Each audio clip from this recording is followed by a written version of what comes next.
Pocophone F1 di tahun 2024 ini harganya masih lumayan di 1 jutaan, tapi gue ngerti kenapa harganya lumayan tahan. Ini HP masih bagus banget loh di tahun 2024 sekalipun. Yuk kita langsung aja telusuri Poco F1 di 2024. Halo guys, nama gue Stam dari Staff Tech. Mari kita langsung aja review Poco F1, The Legend, the first HP flagship killer dulu ya, 2018. Seperti biasa, kalau misalnya kalian mau paper atau HP ini, gue taruh semua linknya di deskripsi. Dan untuk harga dan speknya, harganya gue beli di harga 1,6 juta, varian RAM 6GB, internal storage sebesar 128GB, dan ini tuh pastinya X-TAM atau X garansi resmi ya. Speknya sendiri kita cepet aja, dia pakai Snapdragon 845, terus dia punya layar 6,18 inci 60Hz IPS LCD display yang view angle-nya sangat bagus, terus dia nggak ada NFC sayangnya, tapi ada headphone jack, dual speaker, tapi earpiece-nya agak dog shit, dan juga punya baterai sebesar 4000 mAh yang bisa fast charging sampai 18 watt, dan juga dia udah ada USB Type-C yang pastinya Type-C 2.0, jadi belum yang kenceng-kenceng, it's fine. Oke. Untuk packaging konten, gue belinya tuh X-TAM dan gue lumayan hoki walaupun dia nggak ada aksesoris sama sekali. Jadi casing, charger, kabel itu dan teman-teman nggak ada. Si seller itu cuma ngasih kayak random kabel gitu, tapi ini boxnya lumayan bagus ya. Ini box asli, dia masih lumayan oke banget. Di sini bisa kita lihat masih ada stiker-stiker nggak jelas nih, walaupun HP tua masih lumayan komplit lah ya. Masih lumayan bagus gitu, walaupun nggak ada charger, tapi dia lumayan apik kayaknya ini pengguna pertamanya, karena gue beli di orang yang dia itu hanya pakai Poco F1 untuk Android Auto, jadi makanya masih cukup awet. Yang gak awet dari baterai, ini baterainya sudah diganti sama orangnya pakai Rakit Panda. Yang gue denger Rakit Panda itu not bad ya baterai, jadi ya cukup bagus. Nanti juga gue bakal bahas battery life-nya, cukup oke sih ini. Next kita bahas untuk desain dan display seperti biasa. Nah untuk desainnya nih, bodi belakang. Gue jujur suka ya, gue rindu desain-desain yang simple dan kamera kecil kayak gini loh. Ini kameranya hampir flush sama body, tipis banget, nice. Dan gue suka ada ring merahnya gitu, desainnya keren. Logo Pocophone di bawah by Xiaomi. Overall nih HP menurut gue sih desainnya memang gak jelek tapi gak bagus, tapi yang pastinya sangat nostalgic banget ya. Ini zaman dimana HP ini tuh kayak wah banget gitu, karena dari harga dan performance yang dikasih dan juga bentuk insane banget. Full screen display dulu di harga 6 jutaan jarang banget ya, so that's insane. Jadi bodi belakang dia walaupun full plastik, frame juga plastik, tapi menurut gue sih masih oke desainnya. Lumayan define lah. Dan untuk layar depan, ini yang pastinya untuk bezelnya seperti HP entry level zaman sekarang ya. Dia masih pakai notch, terus dia itu dagunya besar, tapi sih ini ada karakternya sendiri ya. Dan untuk kualitas displaynya bagaimana? Kualitas displaynya gue bisa bilang ini displaynya kalau bisa mau dibandingin sama HP baru, yang pastinya nggak ada yang bisa ngalahin, ini di best. Menurut gue ini salah satu IPS terbaik yang Xiaomi pernah buat, 100%. Karena ini tuh punya view angle yang sangat baik banget untuk kelas IPS ya. View angle ini sangat bagus, warnanya enak dilihat, colornya lumayan vibrant, dan overall gambar kelihatan jernih dan enak dilihat.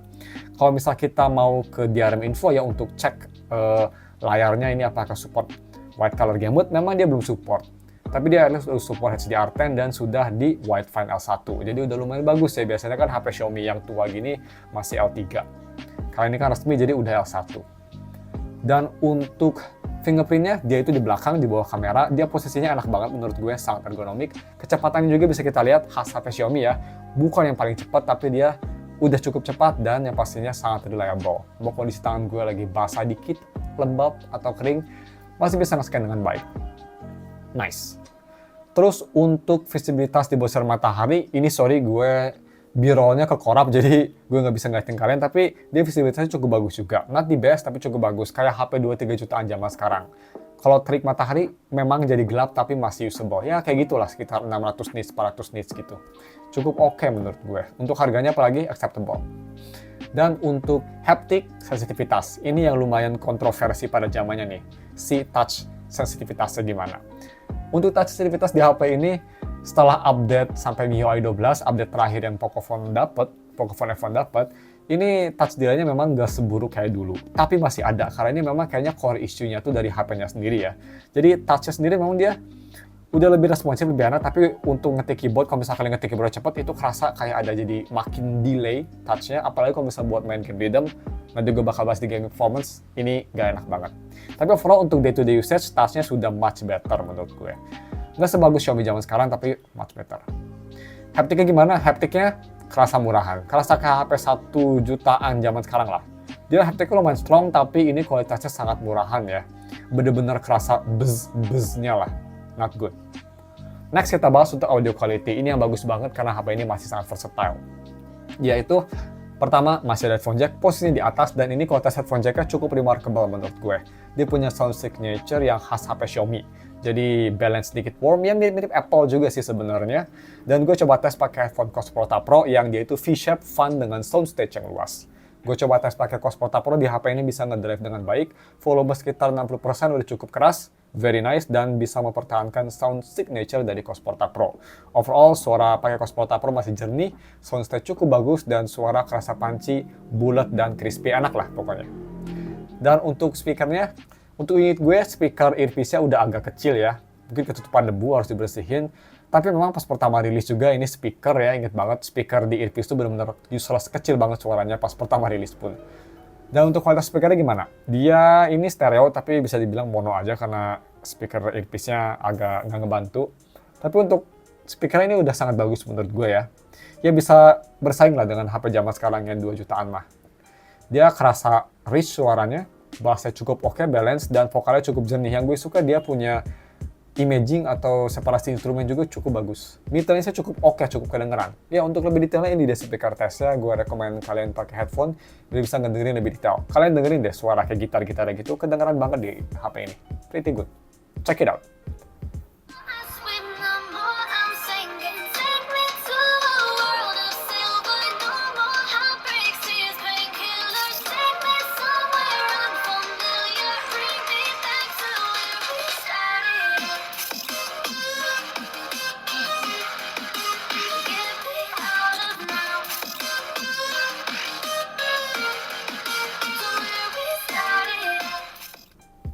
Next kita bahas untuk kamera quality-nya.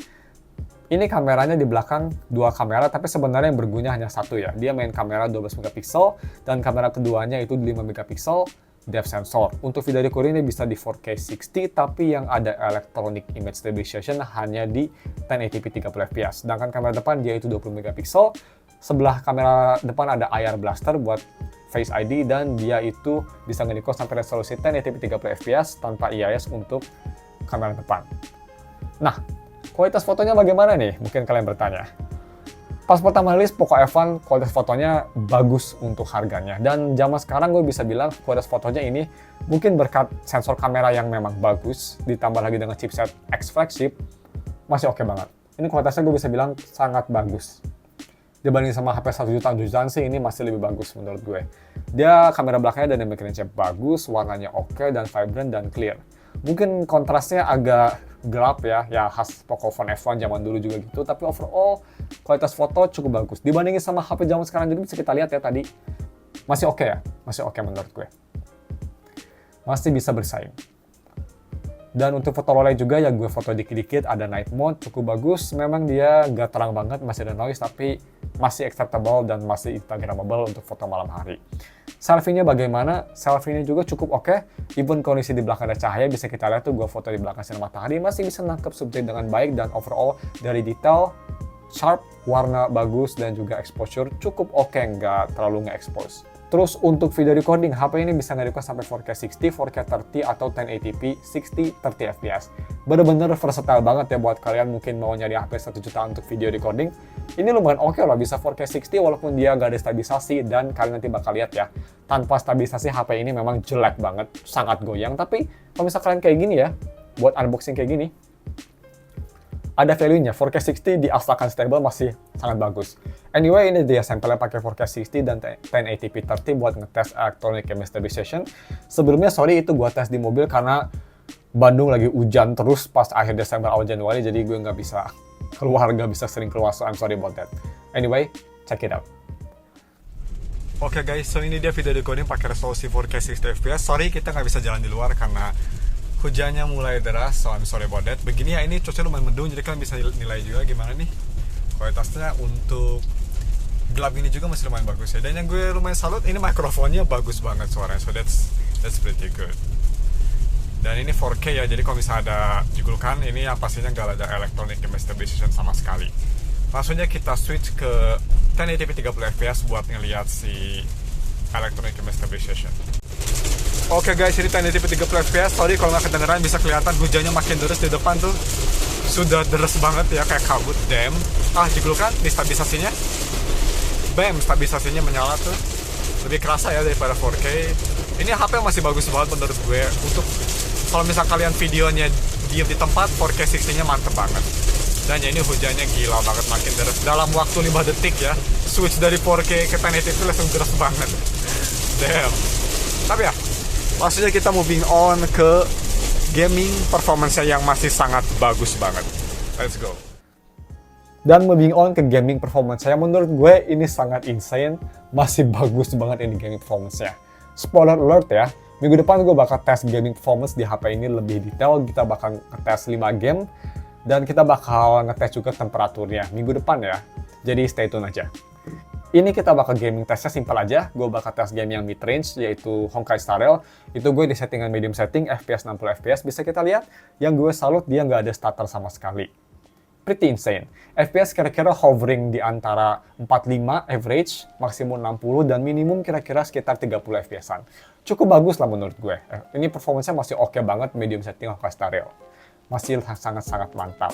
Dan HP-nya juga dia thermal throttling dikit banget karena dia kan ada liquid cooling, dan overall HP-nya nggak pernah melebihi 40 derajat Celcius, yang lumayan bagus. Untuk main rhythm game gimana? Jangan main rhythm game di HP ini guys, never. Parah banget, apalagi kalau misalnya kalian main difficulty hard atau insane atau extreme, jangan.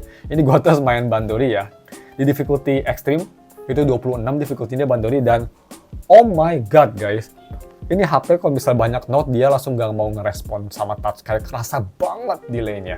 Jadi isunya memang masih ada. Overall gue sih untuk main game rhythm gak rekomend sama sekali. Mungkin kalau misalnya kalian beginner hanya main normal atau easy sih masih bisa ya, karena layarnya masih bisa keep up sama touch kalian. Tapi kalau kalian udah kayak gini, nah gak bakal kuat, layarnya gak bakal bisa ngejar. Jadi ya, buat main game rhythm sih ini menurut gue tidak bagus. Dan langsung aja moving on ke UI-nya. Kita bahas cepat aja. UI sendiri dia pakai Android 10 terakhir, MIUI 12, yang pastinya kalian bisa masukin Lineage OS atau OS-OS lainnya buat custom ROM.